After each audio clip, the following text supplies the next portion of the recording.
My sister Nancy and I traveled to Sweden to visit the birthplaces of our grandparents.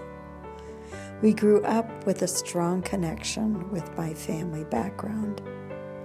My father's mother always had traditional Swedish food at the holidays and was so proud to be a Swede in America.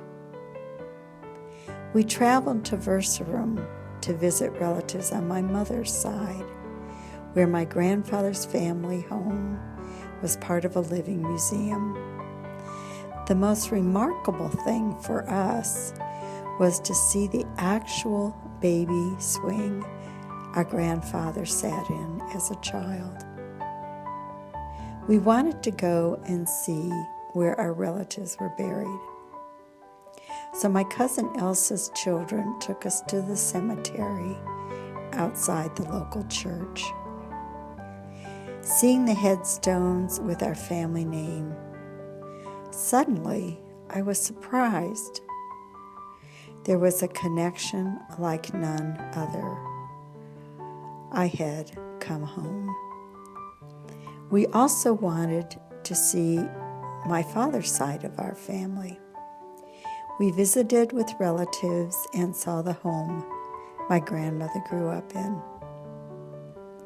Just down the road was a church surrounded by the cemetery. I saw the headstones of my grandmother's relatives. But it was when I sat in the pew where my grandmother prayed, it was like I felt her presence. I was moved to tears. A few years later, I went to Nebraska with two of my sisters, Nancy and Noreen. In the small town of Wausau, which is a Swedish settlement, we visited the family plots.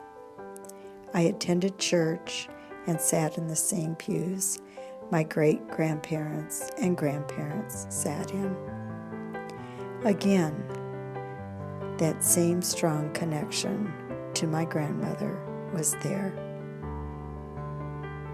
After I celebrated my 70th birthday, I began to think about where I would be buried and how to continue the sense of belonging for my children.